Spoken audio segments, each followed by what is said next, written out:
Hi guys, it's Dylan from Bijou Diamond Jewellery in London with another watch video, and today we're looking at an absolute classic from Patek Philippe, and that is the 5296 Calatrava.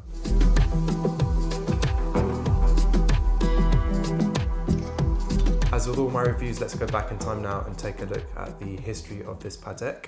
I'm just going to look very briefly at the Calatrava history. I won't go too much in detail, and I'll look kind of at models that relate directly to this 5296. So we're going to go back in time now to the 1930s, specifically 1932, which is when Patek Philippe released the reference 96 or 96, and that is the Calatrava, kind of the first real Calatrava from Patek Philippe, and it was one of their earlier wristwatches in their collection. Most watches prior to this were not wristwatches, so this was a special piece. The Calatrava, or the first reference Calatrava, the 96, featured a very simple time-only dial. It was, or still remains to be, mostly a time-only watch, the Calatrava. It was really, back then and still is, the pure essence of Patek Philippe. Super, super elegant, very beautiful and extremely simple. The Calatrava isn't Patek's most popular model anymore. Most people actually look more so at the complicated models. A lot of people these days are much more willing to spend higher levels of money in expensive pieces, and the Calatrava, obviously you don't get a lot of bang for your buck, so people tend to look at the more complicated variations in the Patek collection. Over the years, many different Calatrava models were released, mostly all in precious metal, though there are a couple steel variations, but pretty much all of them were precious metal, because this watch was designed really as a dress watch, or a very, very dressy piece, being just so clean and simple. Most of the original Calatravas were around a 33-34mm case size, some of them larger later on, and nowadays we see them range between 37 and 39mm. So they definitely increased in size over the years, in accordance with everyone's trends moving towards larger watches, even though actually nowadays we're seeing people move back towards smaller watches, which is nice.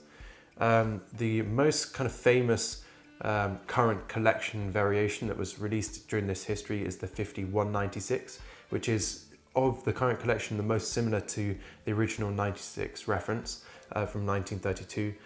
That case is a 37mm case. The one we're looking at today, which is the 5296, has a 38mm case, and in the 5227, which is another beautiful Calatrava, very clean and simple like this model we're looking at today, has a 39mm case. So a little mini range there within the collection.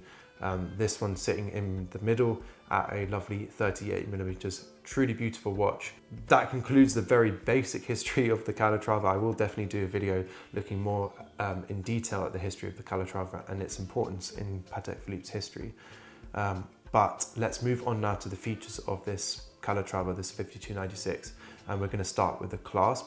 The clasp in this watch is a very, very simple pin buckle style clasp. It is in all polished finish, obviously in the matching material, 18 karat white gold to the case. Really, really nice, simple, elegant clasp or buckle on this piece. I love the angular design on this buckle as well. Not too much to say about it, it is very simple. Moving on to the leather strap, we've got a lovely deep brown leather strap on this piece, which complements that lighter dial really nice. And the dial is not white, it's kind of like it's got a slight off-white tone to it, which is really, really, really beautiful and complements the white gold and also this brown strap perfectly. The leather strap is, of course, an alligator leather strap. Patek Philippe making some of the most exquisite, high-end, luxurious leather straps out there in the market, along with Audemars Piguet. This one is no exception. Really, really beautiful. The tone of brown is lovely. I think this would age really, really nicely as well. As it kind of gets dirtier or worn towards the edges, you'll get that darker tone towards the edges of the strap, which will look lovely. This one has a kind of polished finish as well, like a shiny polished finish, which might wear away a little bit over time, which I personally prefer when it becomes more of a satin finish rather than this shine, but I can understand why Patek Philippe wants to ship it with this kind of shine. It makes it look very luxurious. Moving on to the case, we've got an 18 karat white gold case, and we're going to start actually with the case back on this watch. The case back is a clear crystal case back, which is beautiful because we can see the exquisite movement on this watch, which is finished to pure perfection. as with all other Patek Philippe models, it's nice to see on this model versus the 5196 that we've got an exhibition case back, because it's nice to be able to appreciate what Patek Philippe does internally on these watches as well as externally. The movement is finished to an exceptional standard, with every screw polished, every screw hole polished, everything is finished by hand, or almost everything is finished by hand, everything is assembled by hand inside the watch. But yeah, a true work of art inside and out, this piece, and it's lovely to be able to appreciate that inside. We've got a nice 22 karat gold rotor as well, that is really, really stunning looking, and of course the Patek Philippe steel, basically denoting that this is finished to the highest level of finishing within the watch world. Moving on to the rest of the case, we've got a beautiful 38mm all polished white gold case. The case is finished exceptionally. I love the design of this case. This is probably my favorite case in the collection. The 5396, which we've also reviewed, so definitely go and check that review out after you've seen this one, has the same case style as this watch. It is, I think, their most beautiful case in the collection. It wears slightly larger than its kind of case diameter because of the size of the lugs, or the length of the lugs, but the way that the lugs seamlessly move into the case is so beautiful. I love how elegant and kind of fine this piece is, how classic the design of the case is. It's very, very thin, this watch as well. I love the way that there's kind of these angles on the case too, and those angles create these facets and these shines, you know, the shine off the case that is very different to an all polished rounded case. Something like a 5205, for example, has this kind of glow, whereas this one has a kind of glint and glimmer to it as well, which is really, really beautiful and luxurious. Absolutely love this case, love the crystal, the slight domed effect as well, very, very beautiful. Love the kind of large crown on this, makes it really easy to use as well. Even when it's on your wrist, it's easy to wind. Moving on to the dial, we've got a beautiful, beautiful dial. Again, kind of in this white but off-white silvery look. It looks really lovely, complements this brown strap really nicely and the white gold as well. The dial is so elegant, so clean and so classic. It's very, very easy to read. You've got lovely 18 karat gold index markers and hands as well, that are all finished with these amazing kind of faceted edges, again like the case, to match the case. These angles on the index markers and the hands create these twinkles and these sparkles, again like the facets of a diamond, which is so magical to see. And also the little dimples around the edge of the dial above the index markers create an even deeper layer of twinkle and sparkle, which is just so beautiful. It's a really good thing they've done this, because a dial that's this simple has the danger of actually becoming a bit too flat and a bit too boring.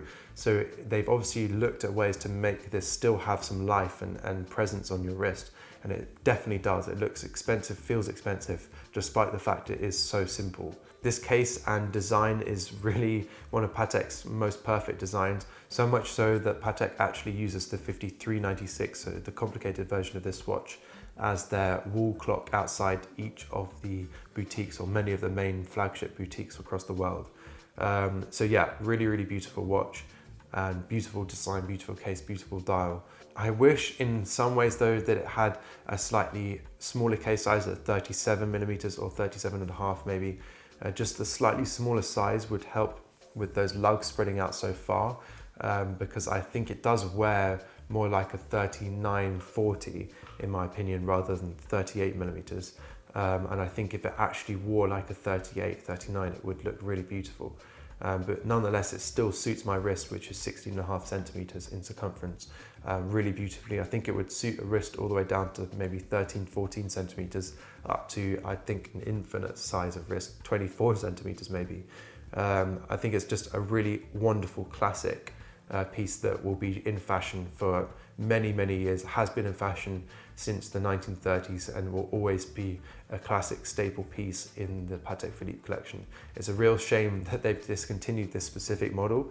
I hope they maybe bring it back in the future, because it is one of the most perfectly designed dials and cases out there.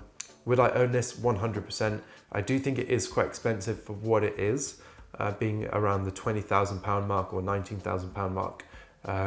It is on the expensive side of watches. Of course, you could get a lot more for your money if you looked at other brands that may also do better investment-wise as well if you were in it for investment. But the type of person that's buying this watch has very little to no interest in investments or through watches.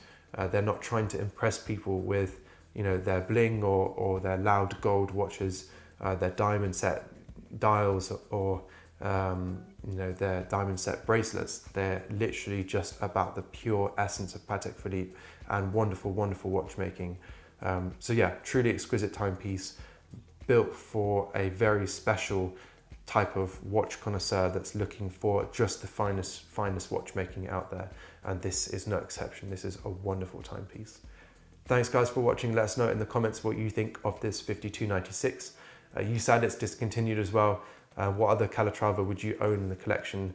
And as always, if you're interested in this model or any other model in the Patek Philippe collection, then don't hesitate to contact us. Our details are at the end of the video and also in the description. It'd be a pleasure to call this watch into stock for you.